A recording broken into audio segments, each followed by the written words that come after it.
sir. Thank you. At this time, if Jim Router, who is just being dogmatic and trying to work to resolution, Attorney Stewart, Attorney Ramanucci, we're going to start the Q&A, and hopefully one of us attorneys can answer your questions or direct you to the people who can. So, Jim, you want to say anything before we start the Q&A? No, I'm just grateful and honored to be able to be with everybody here today, and certainly all the work that I've got to experience with Ben Crump here. It's been just transformational. Transformational on every level. So we'll open it up for Q&A, and Jim, to you and your entire staff. As Tony Ramanucci said, this doesn't happen unless people are committed to transformational change from transformational pain. How did you all work with the people who have been caretaking the area in George Floyd Square in coming to your settlement? You want Vice President Jenkins to say anything? How did you work with the people at 38th in Chicago? Yes, 38th in Chicago, that's correct. How have you all worked with the caretakers of George Floyd Square who have released the list of demands to... And I will say this, I know the family has said that they're going to give back, and that was the family's decision that they want to be part of the solution. And I think that's what the city leadership is saying. They want to be a part of the solution. Now, we don't have all the answers, but we believe together we can solve all the problems. Trump, and for Mayor Frey, could you talk about the timing of this settlement now with jury selection going? Are you concerned about the trial? If you could talk about the timing of this. Okay. You know, we're trying to be very respectful of the criminal proceedings that are now underway, and we're in the middle of jury selection, and I think it would be very wise for all of us to refrain from commenting on something that is ongoing. I mean, I know the headlines are going to be generated day in and day out. This is a trial where they're looking for an impartial I can take that question. Blocks away. I can take that question. And yes, sir. And I don't know if Attorney Stewart or Attorney Ramanucci would want to chime in, because we do this type of work all across the country. The one thing we know as black people in America, that there is no guarantee that a police officer will be convicted for killing a black person unjustly in our country. That's what history has taught us. So we believe responsible leadership, not only like this here, but also like in Breonna Taylor, Walter Scott, and so many others.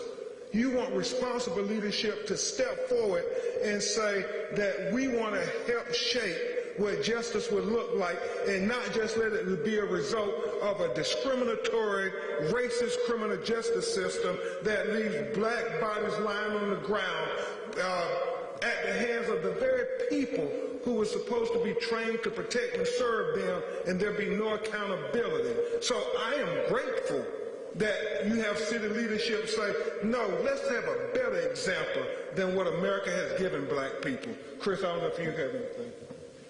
Yeah, it'll actually, in these situations, it can actually help the process move smoother. Without the civil case going, I could file something tomorrow in the civil case, and you all find out all kind of information that could impact the picking of this jury, the actual criminal trial. But now that that's over, none of that type of information will be hindering the criminal trial anyway. And so far, all of us have been watching like hawks this process. The judge is doing a great job. The lawyers are doing a phenomenal job of figuring out bias, any views they have. You know, this civil case doesn't have anything to do with it. So to put a fine point on it, why couldn't this wait till after the trial concluded? Well, justice really doesn't really wait. It happens when it happens, and it happened today. You know, we're not going to delay justice because we're worried about the outcome of a criminal trial that we all pray, you know, what outcome we want. I have a question for Mayor Frey. I would like to know, as being the significant other to a man named Justin Tigan, who was brutally beat to death and thrown in a dumpster by the police here in Minnesota, we have hundreds of families that led up to George Floyd. and the grievances have gone unmet. I would like to know, what have you and other city officials and other people in this state done to address the grievances of the families that led up to George Floyd?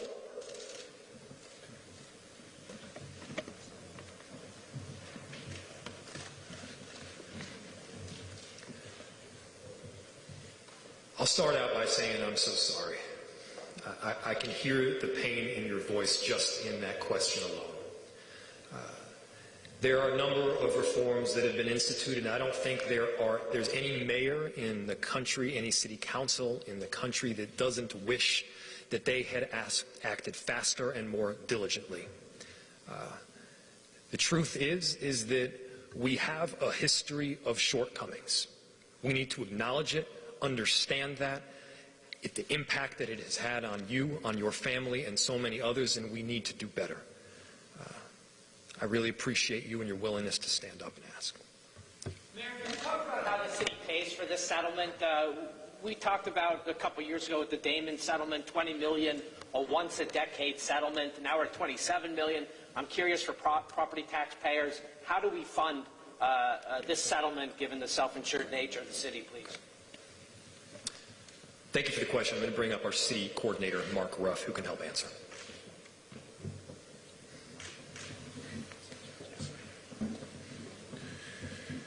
Good afternoon. I'm Mark Ruff, the city coordinator for the city of Minneapolis. You are correct in the question around the city's self-insurance fund, so the city does not have outside insurance for tort liability for these types of cases. The city's self-insurance fund is under pressure, not just from the tort liabilities, but also from the workers' compensation associated with many of our first responders suffering during this time. So the city has anticipated and started anticipating with the leadership of our council and the mayor some of these liabilities, knowing that we've been living through very difficult economic times as a country and certainly as a city.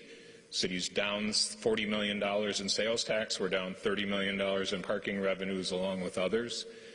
But the city has prioritized making sure that we have enough in reserves. So while our self-insurance fund doesn't have adequate money right now, we do have other reserves that we have set aside for these types of liabilities, along with the liabilities of uncertainty as how quickly we come out of this recession. But at this time, we feel that we can confidently say, assuming that trends continue as they are, that this settlement alone will not result in property taxes increasing because of the judicious nature of saving the money that's necessary to follow all of the liabilities that come out of an event like this.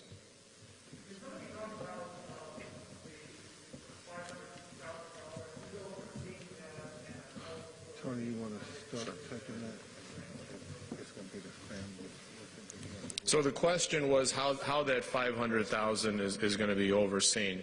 Well, the family clearly is going to direct how that money is going to be spent at 38th in Chicago. We're going to take direction from the city council and from its vice president, who's a member who represents that district, and certainly it's going to be everything. Every single dollar will be accounted for and will be transparent, very likely through a not-for-profit that will be designated specifically and solely for the black, brown, minority, and impoverished area of 38th in Chicago to help restore their needs to maybe not entirely as it was before May 25th, but as close as we can get.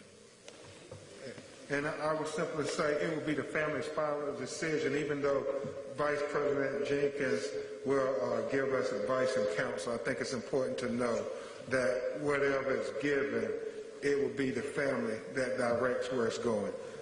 Yes, sir. Attorney Crump, could you address, there seems to be a concern in the black community that once this settlement was announced, there was a collective, oh no. Will the focus shift from getting criminal justice for George Floyd with Derek Chauvin and the other officers involved now that this historic, significant payout is over with? Will the focus shift, or will you guys continue to apply pressure to ensure that there is a conviction and a proper sentence with Derek Chauvin, whose case is obviously happening about a mile away from here? The short answer is absolutely.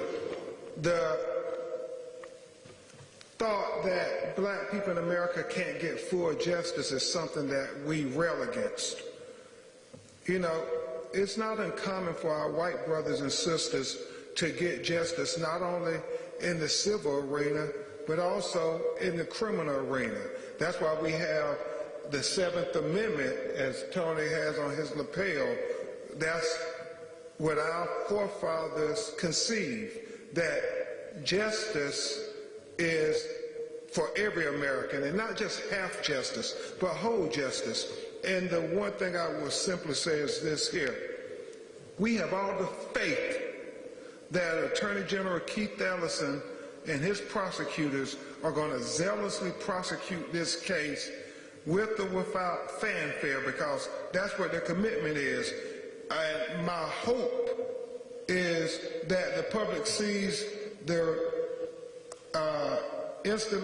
reinstatement of the third-degree murder charge as an example of their commitment to give a jury every option to hold Derek Chauvin criminally liable for killing George Floyd. Now, I will tell you, as I've said in many interviews, we know in black America our heart has been broken far too many times with something that would be not a hard decision if it was a white American that suffered what George Floyd suffered. And we know the old playbook. They're going to assassinate George Floyd's character to try to deflect our attention away from the facts on that videotape. But it is my fervent belief that that evidence on that videotape can't be minimized, because George was tortured to death. And as I said earlier, it is the most egregious and shocking documentation of an American citizen being tortured by a police that most people have ever seen in history. I don't doubt they did far worse to our ancestors back in the 30s and 40s, but that wasn't before the advent of technology, where we saw this video, where you had the citizens pleading with the police officer. And so we are greatly committed that these officers should be held accountable. And we should not say just because a black family gets a civil settlement that means they can't get criminal justice. Oftentimes we have to remember, in the not so distant past, we got no form of justice. 35 years ago, they just killed black people, and like we said, it was trivial, that it didn't matter. And so I say to all of the activists, we have to continue to protest and demand justice for George Floyd, but we do it how George Floyd wanted us to do it, peacefully. Right, Philonis? I mean, he sent the tweet out in Ferguson saying we need to peacefully protest for Michael Brown. And so his family collectively say with the city, let's peacefully protest for George Floyd, because that's what George would want. Hope I answered your question. Question for the Floyd family. Rodney, Brandon, Philonis, I appreciate your courage coming up and speaking earlier. I just want to ask you again, A, what does this money mean to you? I know you said it can't fulfill the love you have for George and the loss you have, but what are you going to do with this money? And can you speak of the ambiguity of that, of how you get a large sum of money, but at the same time it can't replace someone you love? As they come forward, I will say, unfortunately, our legal system doesn't have anything else you can give to make up for the loss. And, you know, respectfully, I'm not sure white families are asked these questions. You know, it's like, it's America. It's what the Constitution says is allowed. So, if y'all want to say, okay. All the barbed wire and all the Barry Case is up to Mr. Mayor Jacob Fry. Thank everybody for being out here. My deepest condolences to the Floyd family for all the barbed wire and everything that's out there, the fencing and everything. We found it very flop due for a nation of people to come around and see this type of behavior. Some people were basically wondering, like, do you all know something that we do not know by us being right here in the city of Minneapolis? And why you all are spending so much money barricading, putting barbed wire out, and things of that nature? That seems like it's putting a nation of people at ease, if you will. Thank you for the question. I know the presence of some of the bolstering around the city infrastructure, City Hall, as well as Hennepin County Government Center is unsettling to many. This was a joint process worked through both Hennepin County as well as the city. And to be very clear, we want to encourage peaceful protesting. We want to see people to express their First Amendment rights throughout our city. We view peaceful protesting as a critical part of the healing process and an essential part of the democratic process. We also saw what happened on January 6th. We experienced white supremacists come into our city in late May and early June of 2020, and they literally used peaceful protesters as cover to cause chaos and havoc, and we cannot have that again in any way, shape, or form. Thank you. Two final questions. Yes, ma'am. And Brandon said, make sure we get that sister who's been raising her hand. So. Thank you, Brandon. Thank you to all of you for being here today and for answering our questions. My question goes to the family, but it also goes to you, Mayor. As a member of the black community who houses my office right on 38th in Chicago, I look out my window and I can see the memorial of where George took his last breath. My thought is, and my question is, what is the city's plan, and then what is the family's plan on cup foods? Thank you for the question. I think we're trying to be respectful of the family here today. That's an issue I think we can address in another setting. But we do certainly understand the community's concerns around that business. We've had a lot of conversations internally at the city about that. But to be respectful for this day and why we're here, I think it would be good if we could follow up later on that. But thank you. And Brandon said we will welcome your suggestions. They live in Houston, so yes, ma'am. Yes, ma'am. Do you have any thoughts on the jury selected so far? Only the fact that you want a jury that will be fair and impartial and that will follow the law as instructed by the judge based on the evidence. And obviously you want a jury who will respect George Floyd and not devalue him because he was a black man. I'm a civil rights attorney and an activist. How you doing, Ben?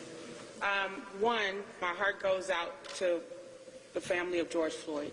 You all did not deserve what happened. George Floyd didn't deserve what happened. So we're here being respectful, some of us who are African American, who are also activists, but we do have questions about some of the promises that have been made by the city, because before George Floyd was killed, we went to City Hall, we took to the streets, we shut things down to prevent that type of horrible incident from happening. And we hear a lot of promises from the people on stage with you all, crying and saying what they're going to do or what they wish they had done or what they will do. But we have not seen that consistency. We haven't seen that track record. We haven't seen a real commitment to justice and transforming the system of policing. So we want to know that as you all are able to go back to your respective places, we'll still be here holding it down. We love you. We want to know from city leaders, though, what tangible actions will you take next? What is the timeline? And how will the community know that you are following through on the promises that you have made to this family, to these attorneys, and to the world who was watching this press conference? Thank you for that question. I'm going to defer to the city, but we welcome you helping us hold them accountable because they're elected officials, and black people have to, like so many of our other citizens say, no, you have to be accountable to us. And I think a lot has been said, and we want to say in the name of George Floyd that we respectfully follow up. So I welcome that question and any assistance to work with these leaders. Nikema, thank you for the question. I think it's fair to say we all know that there's still a lot of work ahead.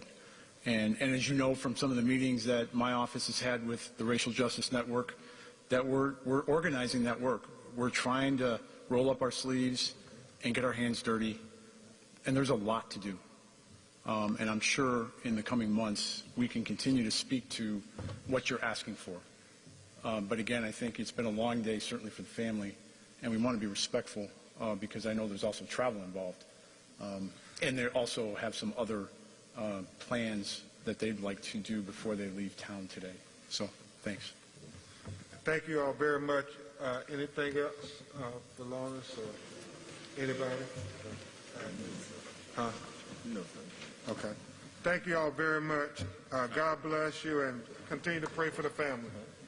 And again, like Ben just said, thank you all so much because we're here together as a team and we're turning our pain into purpose.